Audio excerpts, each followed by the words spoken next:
आखिरकार सिर्फ गोपाल सेट्टी के पास ही आप क्यों आए? क्योंकि पूरे बोरिवली कांदिवली में हमको उन पे ही ज़्यादा ट्रस्ट था कि वो ऐसे बच्चों की हेल्प कर सकते हैं और वो पहले से भी हमारे बच्चों से मिल चुके हैं। हो चुका है आगाज, रण का युग बदलने की तैयारी है, इतिहास वही बनाएगा जिसका संघर्ष जारी है। जी हां, हम बात कर रहे हैं भारतीय जनता पार्टी उत्तर मुंबई के लोकप्रिय पूर्व सांसद गोपाल सेट्टी की, जो लगातार अपनी सेवाएं समाज को आज भी दे रहे हैं। जिनका आज जन्मदिन है, इस विशेष दिन पर भी आराम करने की बजाय वो अपने कार्यालय में बैठकर लोगों की सुविधाएं और उन्हें न्याय दिलाने की जद्दोजहद में लगे हुए हैं। जिन्हें आज उनके जन्मदिन पर बधाई देने के लिए सैकड़ों की तादाद में स्थानीय जनता उनके शुभचिंतक उनके कार्यालय पे पहुंचे और लगातार उन्हें जन्मदिन की बधाई दी। लेकिन इसी बीच कुछ नारी शक्ति भी दिव्यांग बच्चों को खेल की सुविधाएं और खेल के मैदान की मांग को लेकर जनसेवक गोपाल सेट्टी के कार्यालय पहुंची। जैसे ही फिजियोथेरेपी डॉक्टर माधुरी मालाकर और अलका कानाबर ने गोपाल सेट्टी के समक्ष दिव्यांग बच्चों को खेल की सुविधाएं और खेल के मैदान को उपलब्ध कराने के लिए एक निवेदन पत्र उनके समक्ष रखा, तो गोपाल सेट्टी ने देर न करते हुए उन्होंने ये सोच लिया कि जन्मदिन मनाने का इससे बेहतर तरीका हो ही नहीं सकता। उन्होंने तत्काल बोरीवली के 3 क्रीड़ांगण में दिव्यांगों के लिए बेहतर खेल सुविधाएं उपलब्ध कराने के माध्यम से उन्हें स्वस्थ बनाने की कवायद की, जिसके बाद लोगों ने गोपाल सेट्टी की सराहना करते हुए उनका आभार भी माना है। आइए नजर डालते हैं सुप्रीम समाचार की इस खास महानगर पालिका क्षेत्र के अंतर्गत में अनेकों उद्यान है, लेकिन जहां पर बात आती है विकलांगों की तो कहीं ना कहीं उसे अनदेखा कर दिया जाता है। ऐसे में गोपाल सेट्टी के माध्यम से कई स्थानों पर, कई उद्यानों में अब विकलांगों के लिए एक अलग ही व्यवस्था की जा रही है। ऐसे में हमारे साथ में डॉक्टर माधुरी हैं।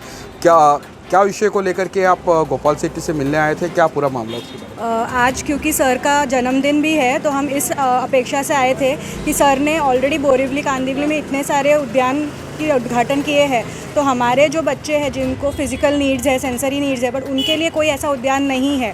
तो हमने सर से यही रिक्वेस्ट किया कि एक ऐसा जोन बनाए नॉर्मल गार्डन्स में, ताकि ये बच्चे भी उधर अच्छे से खेल पाए और दूसरे बच्चों की तरह खेल जो उनके डेवलपमेंट में बहुत ज़्यादा इंपॉर्टेंट है उसका आनंद ले पाए। तो सर ने तुरंत ही इस बात का आश्वासन दिया है कि ये इस दिशा में वो गौर करेंगे और गार्डन्स में इंक्लूसिव सेटअप करेंगे। ओके, इस तरीके का विचार आया कहाँ से आपको? क्योंकि आखिरकार सिर्फ गोपाल सेट्टी के पास ही आप क्योंकि क्यों आए? पूरे बोरिवली कांदिवली में हमको उन पे ही ज़्यादा ट्रस्ट था कि वो ऐसे बच्चों की हेल्प कर सकते हैं और वो पहले से भी हमारे बच्चों से मिल चुके हैं और उनकी हमेशा हेल्प करते हैं। पूरे बोरिवली कांदिवली में हमको उन पे ही ज़्यादा ट्रस्ट था कि वो ऐसे बच्चों की हेल्प कर सकते हैं और वो पहले से भी हमारे बच्चों से मिल चुके हैं और उनकी हमेशा हेल्प करते हैं। गोपाल सेट्टी की एक अनोखी सौगात है और ख़ास तौर पर आज उनका जन्मदिन है, जहाँ पर उनके जन्मदिन पर कई सारे लोग उन्हें बधाई देने के लिए आए। सुबह से ही बधाई देने वाले लोगों का तांता लगा रहा। लेकिन ऐसे में डॉक्टर माधुरी एक विकलांगों की मुद्दों की बात की और जिस पर तत्काल गोपाल सेट्टी ने अमल किया। अब विकलांगों के लिए उद्यान में सारी फैसिलिटी अवेलेबल हो जाएगी। कहते हैं कि अगर किसी काम को करने की ठान ले तो वो काम पूरा करके रहते हैं। ऐसे गोपाल सेट्टी हमारे साथ है, जिनका आज जन्मदिन है। आज हम बात करेंगे तमाम मुद्दों से उनसे, लेकिन इसके पहले गोपाल जी, आपको सुप्रीम परिवार की तरफ से जन्मदिन की ढेर सारी शुभकामनाएं। बहुत बहुत धन्यवाद। सर, आपके कार्यालय पे मैंने देखा सुबह से ही बधाई देने वाले लोगों का तांता लगा रहा। लगातार कई लोगों ने कई सारी डिमांड भी रखी। कहते हैं कि जन्मदिन पर लोग गिफ्ट देते हैं, लेकिन कुछ लोगों ने आपसे डिमांड रखी विकलांग बच्चों को लेकर के। उस बारे में पहले आपसे जानना चाहूँगा सर। सबसे पहले तो मैं ऐसा कोई तांता वगैरह लगा नहीं है और मैं कभी जन्मदिन मनाता भी नहीं हूँ। और मैं लोगों को यही कहता हूँ कि जिस दिन सवेरे आप उठे तो भगवान ने आपको एक दिन दे दिया है जीवन में, ऐसा मानकर रोज़ जन्मदिन होता है। और निश्चित जन्मदिन के अवसर पर अगर कुछ करना ही है तो कुछ संकल्प मैंने लेना चाहिए, ऐसा मुझे भी सवेरे लगा। और जैसे मैं ऑफिस में आया तो 2 जवान बच्चे आई दिव्यांगों की समस्या को लेकर।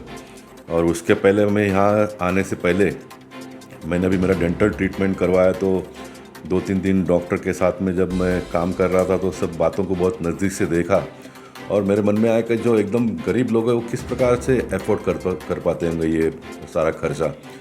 तो डॉक्टर ने भी बहुत, पति पत्नी दोनों डॉक्टर है वो, उन्होंने कहा कि हम कुछ लोगों के पास पैसे नहीं होंगे तो भी उनको बाद में ला कर दे दो या तो इंस्टॉलमेंट देते हैं, इस प्रकार का काम करते हैं। तो उन्होंने एक इच्छा जताई कि आप कहीं अगर हमको थोड़ा जगह का व्यवस्था कर दो तो हम लोगों को ये बहुत ही कम पैसे में सुविधा दे पाएंगे। तो गणेश नायडू जो लोकशाही टीवी के है, उनसे मैंने सवेरे ही बात किया और उनसे कहा कि आप मुझे 2000 फुट का जगह का कमिटमेंट बहुत दिन से है, जहाँ पर नीचे हम दिव्यांग लोगों के लिए कुछ करेंगे और फिर ऊपर पहले माले पे ये डेंटल का अगर हम एक सेटअप खड़ा करते तो बहुत बड़ा लाभ लोगों को होगा। यह मैंने सवेरे घर से निकलने के पहले ही तय किया। और जैसे ऑफिस में आया तो 2 बच्चियाँ आई और उन्होंने कहा कि गार्डन प्लेग्राउंड में भी दिव्यांगों के लिए एक अलग व्यवस्था आप करिए। तो मैंने तुरंत अपने काम करने वालों को कहा, परमिशन वगैरह के चक्कर में मत पड़ो, हम अपने पैसे से चाहिए तो खड़ा कर देंगे और ये तुरंत मैं 1 महीने के अंदर ही खड़ा कर दूंगा इसको। ये एक काम करने का मैंने तय किया। और साथ साथ में आज जन्म दिवस के अवसर पर अगर मुझसे कोई किसी चीज़ का कमिटमेंट मांगेगा तो मैं फिर एक बार मुंबई शहर के स्लम के बारे में ही कहूँगा। महाराष्ट्र सरकार को मैं विशेष धन्यवाद देना चाहूँगा, देवेंद्र फडणवीस जी और एकनाथ शिंदे जी को, जिन्होंने हाउसिंग में बहुत बड़ा बदलाव लाने का पहल वो कर रहे हैं। रोज़ आप वर्तमान पत्र में देखेंगे तो एफोर्डेबल हाउसिंग लोगों को मिले, इसका भी वो प्रयास करे। जो मेरे मन की सारी कल्पना ज़मीन पर आने वाले दिनों में उतरेगी, ऐसा मुझे लगता है। और मैंने भी अपना मैक्सिमम समय इसमें देने का ये मन बनाया है। साथ ही साथ में मुंबई शहर का एक जनरल समस्या फेरी वालों के बारे में, अब चुने हुए जनप्रतिनिधि जब मैं भी चुनकर आया तो पहले मुझे भी ऐसा लगा एकदम सब ठीक ठाक वगैरह सब होना चाहिए, फॉरेन जैसा ही। लेकिन फॉरेन जैसा अपने देश में होने के लिए और 15 साल तो कम से कम लगेंगे, ऐसा मुझे लगता है। लेकिन तब तक तो इनको हमको संभाल लेना पड़ेगा। कम से कम भाजी पाला, फल फ्रूट, ये जो पेरिशेबल आइटम बेचते हैं, ऐसे लोगों को सरकार सुविधा नहीं देते। तो जो अभी बना हुआ है, ट्रैफिक की समस्या निर्माण न करते हुए अगर फेरी वाले बैठकर अपना माल बेचते हैं, म्यूनसिपैलिटी के लोगों ने उसका एक टाइमिंग सेट करेंगे, सवेरे जब ट्रैफिक नहीं होता है तो दोपहर के समय और शाम के समय तो भी चलेगा। लेकिन एक गाइडलाइन बनानी पड़ेगी। सुप्रीम कोर्ट से लेकर निचले कोर्ट तक सभी लोगों ने बार बार कहा कि इसका आप समस्या का समाधान ढूंढो। महापालिका के लोग कुछ दिन काम में लग जाते हैं, फिर जैसे कि तैसा हो जाता है। तो मैं सोचता हूँ कि इसके बारे में भी काम करने की आवश्यकता है। एक तो चुने हुए जनप्रतिनिधियों के मन में एक जगह बन गया है कि लोग फेरी वालों से हैरान, निश्चित फेरी वालों से हैरान परेशान लोग ज़रूर हैं, लेकिन ये किसके लिए फेरी का व्यवसाय करते हैं? आम लोगों के लिए ही करते हैं। म्यूनसिपैलिटी का मार्केट नहीं है, कोई व्यवस्था नहीं है, उनको कहाँ बैठना है इसका अभी तक महापालिका तय कर नहीं पाई है। तो इसके बारे में सब लोगों ने मिलकर काम करना पड़ेगा। और ये ऐसे 2-3 विषयों पर आने वाले साल भर में मैंने काम करने का संकल्प, आज का अगर दिन मेरे लिए शुभ ही है तो मेरे लिए जो दिन शुभ है वो लोगों के लिए शुभ हो, इस प्रकार का एक मन मैंने आज बनाया है। बात करें फेरी वालों का जो मुद्दा है, कहीं ना कहीं कोर्ट में जाकर के जो चुनाव हुए थे वो भी रुके हुए, अब तक उस पर कोई फैसला नहीं आया। ऐसे में आप क्या कहना चाहिए? मैं मानता हूँ ये हम सारे सिस्टम में काम करने वाले लोगों के लिए एक शर्म की बात है, उसमें खास करके पॉलिटिशियन और मेरे जैसे रूलिंग पार्टी के लोगों के लिए है। क्योंकि एक मुंबई जैसे शहर में हम एक फेरी वालों की व्यवस्था इतने साल के बाद में भी बना नहीं पाए। मुंबई शहर ने बाकी सारे शहर के लोगों को एक गाइडलाइन बनाकर देने की आवश्यकता है।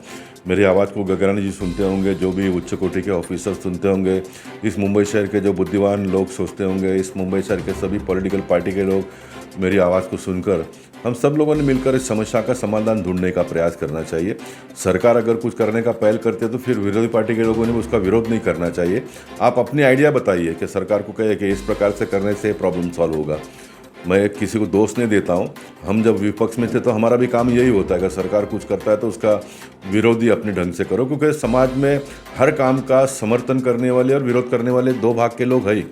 ज़्यादा कम परसेंटेज में उसका मापदंड हो सकता है, लेकिन इस प्रकार के लोग हैं तो हम भी उसी में के थे। इस बात को मैं मानकर मैं किसी की भावनाओं को ठेस नहीं पहुंचाना चाहता हूं। वास्तविकता जो है मैं कहना चाहता हूं, हम सब लोगों ने मिलकर इसका रास्ता निकालने की आवश्यकता है, ऐसा मैं मानता हूं। जी हाँ, ये थे हमारे साथ गोपाल सेठी, जिन्होंने बड़े विभाग की और बड़ी सरलता से अपने विचारों को रखा।